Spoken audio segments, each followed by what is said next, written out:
Part 1. The Late Night Craving. It was a dark and stormy night with the rain pouring down relentlessly. Sarah, a young woman in her mid-20s, found herself craving a late-night snack. She had just finished a long shift at the hospital and was exhausted, but her hunger got the better of her, and she decided to drive to the nearest 24-hour fast food restaurant. As she stepped into her car and started the engine, she couldn't shake the feeling of being watched. The rain made the world outside appear distorted, and every raindrop hitting her windshield sounded like an eerie whisper. But she dismissed the unease as just her tired mind playing tricks on her.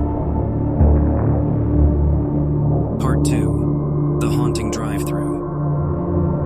The drive-thru was eerily empty when Sarah arrived. The neon lights flickered, casting strange shadows across the building's facade. As she rolled down her window to place her order, she noticed a figure standing in the shadows, obscured by the dim glow of the sign. The figure wore a tattered coat and a wide-brimmed hat, making it impossible to discern their features. Ignoring the unsettling presence, Sarah spoke into the intercom. "Hello? Is anyone there?" A static-laden voice responded. "Welcome to the Midnight Macabre. What do you desire?" Unsure of what to make of the cryptic response, Sarah placed her order, trying her best to hide her unease. As she pulled forward to the payment window, the figure seemed to vanish into the darkness. Part 3. The Ghostly Encounter.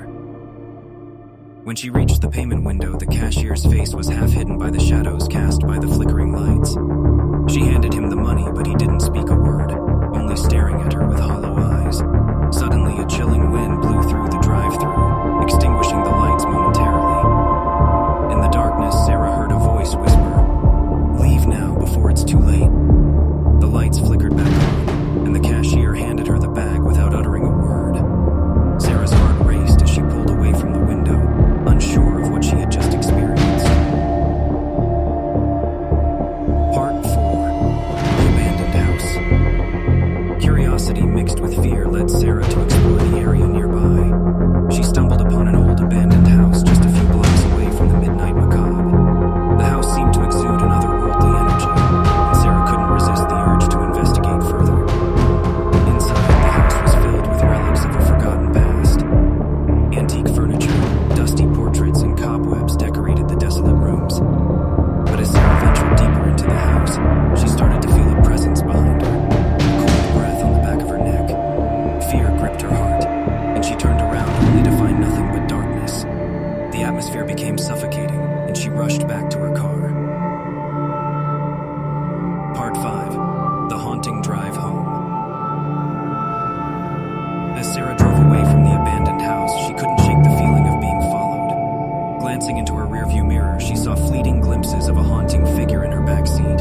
Panic consumed her as she tried to focus on the road ahead, but the entity's presence was overpowering. The radio in her car suddenly turned on by itself, emitting static that morphed into sinister whispers.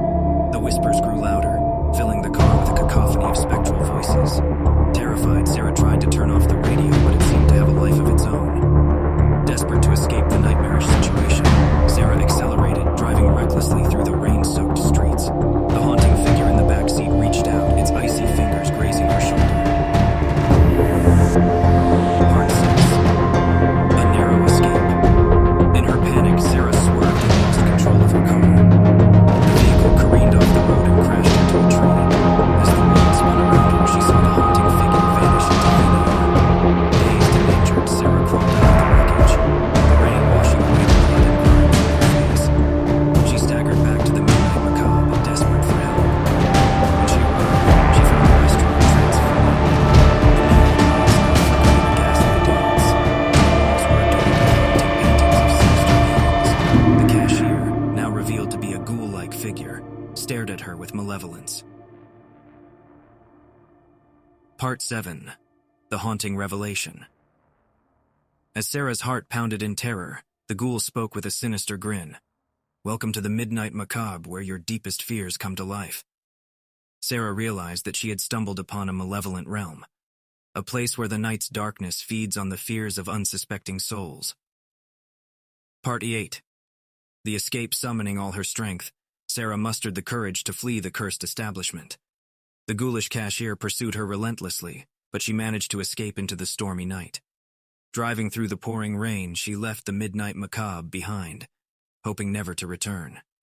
The night had left an indelible mark on her soul, and she knew that she would carry its chilling memories for the rest of her